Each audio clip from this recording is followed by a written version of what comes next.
Hello guys, आप लोगों का मेरे यूट्यूब चैनल पे वेलकम है। और मैं 2 दिन से अपने चैनल पे कोई भी वीडियोस नहीं डाल पा रही थी क्योंकि मेरी थोड़ी सी तबीयत नहीं ठीक थी। सो गाइस, आज मैंने लेकर एक टॉपिक लेकर आई हूँ और ये बहुत ही ज़्यादा इम्पोर्टेंट है। जो किसी भी कंपटीशन एग्ज़ाम्स के लिए तैयारी कर रहे होंगे या फिर वो सीटेट या टेट या कोई केवी में पढ़ता होगा जो बच्चा, उनके लिए बहुत ही ज़्यादा इम्पोर्टेंट है ये टॉपिक।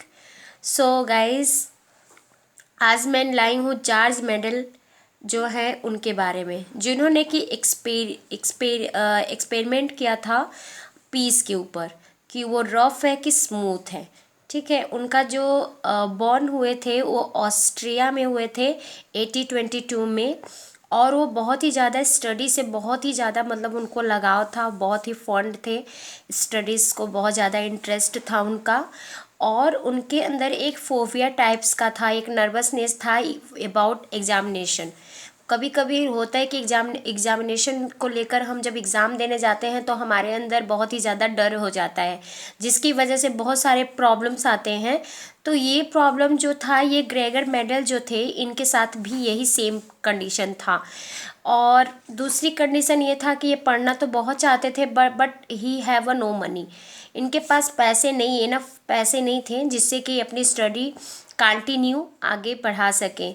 तो इन्होंने पहले तो ये सोचा कि ये मॉन्क बन जाए, लेकिन बाद में क्या हुआ कि फिर इन्होंने अपनी स्टडी को आगे कंटिन्यू रखा और फिर ये बन गए एक साइंटिस्ट, जो कि साइंस के टीचर, मतलब I mean he become a science teacher. And after that फिर उसके बाद में एक बार इनको एग्ज़ाम देने जाना पड़ा और ये क्या हो गए कि वो एग्ज़ाम हॉल से ये वहाँ से भाग गए और ये क्या हो गया, फेल हो गए। इसके बाद में फिर भी ये अपना जो एक्सपेरिमेंट्स था उसको बिना रोके 7 ईयर्स तक इन्होंने एक्सपेरिमेंट किया और 28,000 प्लांट्स पे किया। और ये बहुत ही ज़्यादा मेहनत करते थे, वर्क हार्ड करते थे और इन्होंने बहुत सारे ऑब्जर्वेशंस किए, न्यू न्यू डिस्कवरीज किए। और उसके बाद में इन्होंने अंडरस्टैंड किया आफ्टर हिज डेथ, मतलब साइंटिस्ट जो एक्सपेरिमेंट्स इन्होंने किया था साइंटिस्ट बनने के बाद, तो इन्होंने लिखा है मतलब इसके बारे में इनके मरने के बाद हम लोग को पता चला कि उन्होंने सबसे पहले जो है इन्होंने एक पी प्लांट्स पाया जिसमें कि सम स्ट्रेस थे, मतलब कि जब वो एक जोड़ी के रूप में वो निकलते थे बाहर एक सीड में से, और जो सीड होता था या तो रफ होते थे या तो स्मूथ होते थे, और जो उनके कलर्स होते थे येलो या ग्रीन होते थे। उनकी जो हाइट होती थी प्लांट की, या तो टॉल होता था या तो शॉर्ट होता था, नथिंग इन द बिटवीन, मतलब बीच का नहीं होता था, हमेशा या तो बहुत ही लंबा या तो बहुत ही शॉर्ट।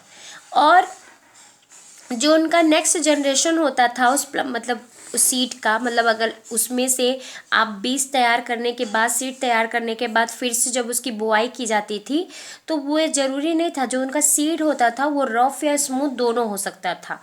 ठीक है, उसके बाद में and there is a no seed which is mixed a bit smooth है बिट रफ।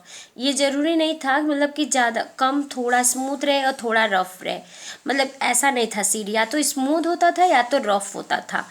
इसके बाद में ही found the same with colour, लेकिन उन्होंने पाया कि कलर एकदम सेम होता था। सीड्स विच आर इधर ग्रीन या yellow gives rise to new seeds, या तो ग्रीन होते थे या तो येलो होते थे, जो कि नए बीज को जन्म देते थे।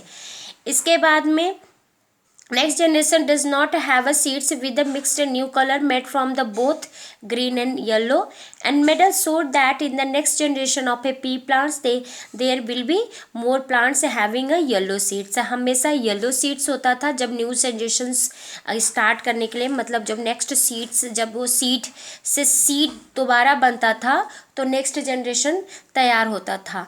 तो ये जो होता था ये आपका स्मूथ और ज़्यादा से ज़्यादा जो प्लांट्स होते थे, सीड्स होते थे, वो स्मूथ होते थे।